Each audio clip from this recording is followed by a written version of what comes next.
What's up guys, Phantom here, back with episode 68 of my F1 2019 career mode here, as we are going to Baku for the Azerbaijan Grand Prix for round 4 of season 4 here, as we have a major upgrade for our engine unit here, as we are still the 6th best car on the grid, but we are slowly creeping up the Red Bull here, as you can see, as we will go to qualifying here. Welcome to qualifying in the Republic of Azerbaijan. The teams are making their last-minute adjustments before the lights go green, and the fight for pole position can get underway.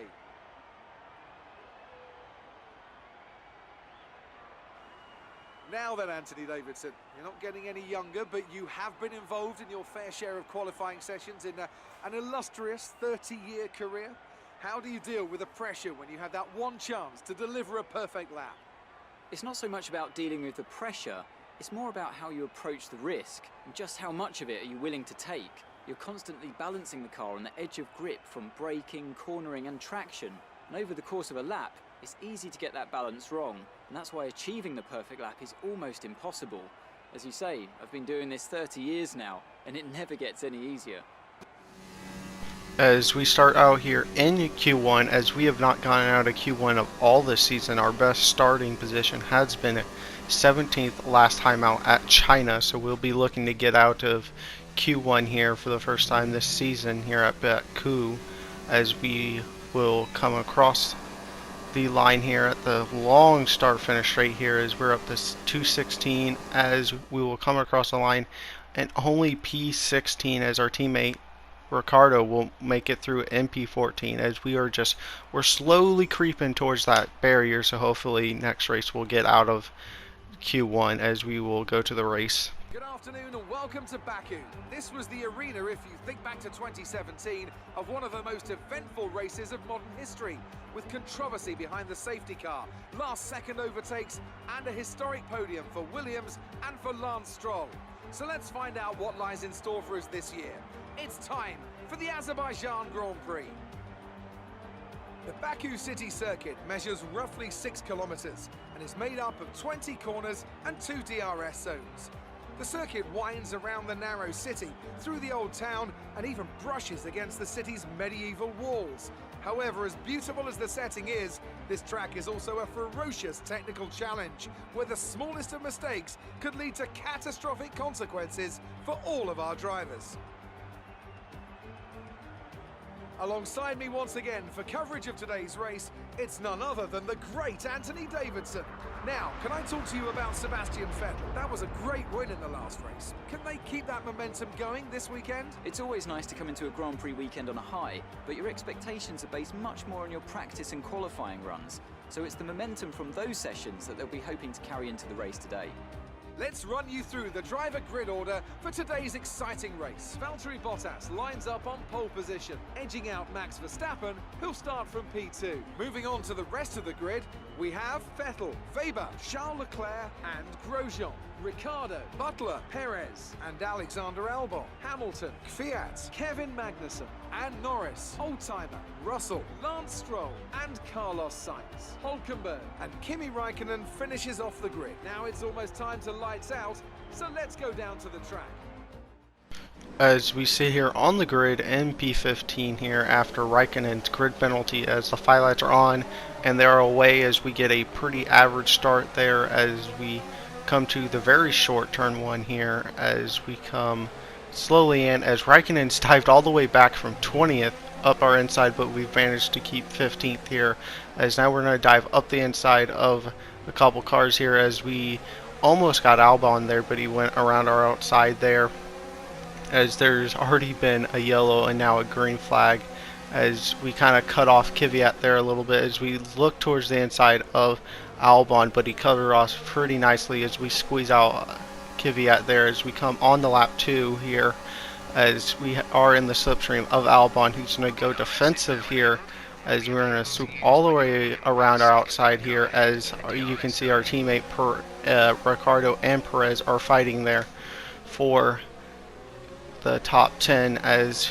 we are on the back of them, as we are getting the DRS down here, as they're a little bit closer, so they'll get a little bit more speed as we will set up here on Ricardo here, as we will have now the outside here, and he tries to squeeze us in the wall there as we go around the outside. We just managed to hold it here, which means we will have the inside here for this left-hander, as we will kind of squeeze them onto the apex, and we will get the drive off here. As if you saw behind us through our mirrors here, as you can see here, as it looks like Norris there has lost both end plates there, as also earlier that lap, as you can see here, Vettel and Weber at the front there have both lost a piece of their end plates, as everybody's just losing end plates on that corner there, as we will come onto the back of Magnussen here and easily pass him even before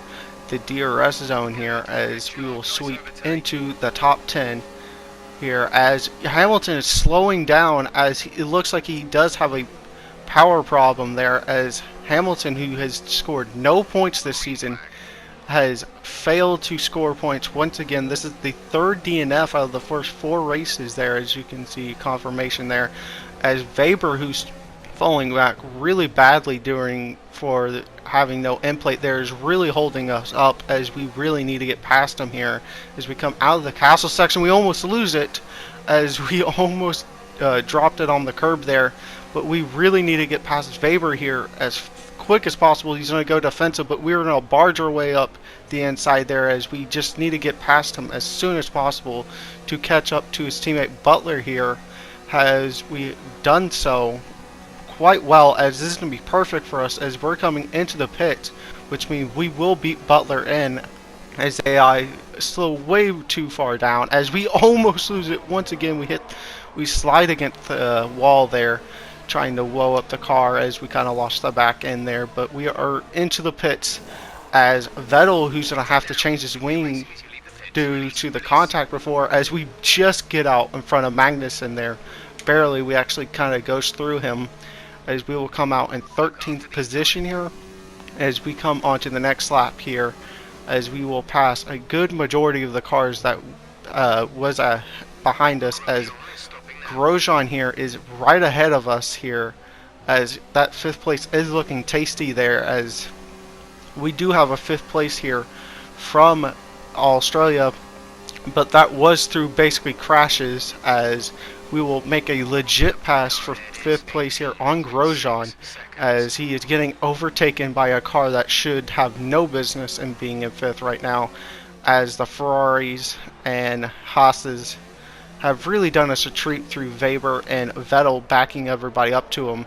But later on this lap, it looks like Kvyat or one of the Toro Rossos got squeezed and lost his end plate there, but Verstappen will win at Baku, as this is his first win of the season, as we will score a legit top 5 this time, instead of us having everybody crash out in front of us, as we will come down the very long straight here to finish P5. What a result. Alright, race over. Take care of the car on the way in.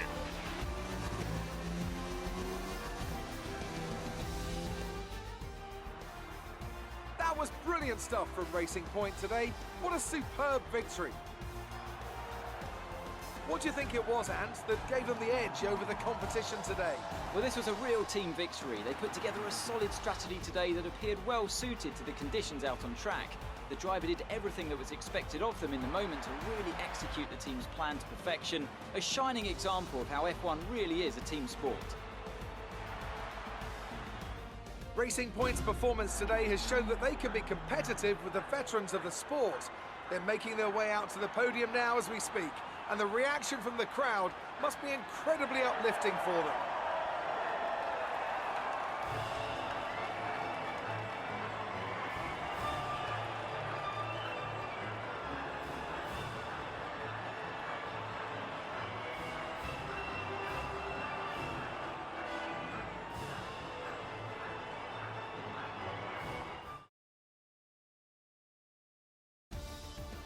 So, let's review the driver's standings. Charles Leclerc, currently leading the championship standings, extends his lead even further with this result. Some amazing talent out on the track today, but Anthony, who would you pick as your driver of the day? Kimi Raikkonen is my standout today. Nothing you could construe as showboating, just an incredibly consistent performance out on track. Let's move on to the constructors. McLaren continue to increase their gap at the top. Meanwhile, good work from Racing Point this weekend, who pushed themselves further up the order.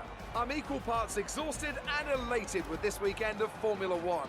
Be sure to join us for the next one.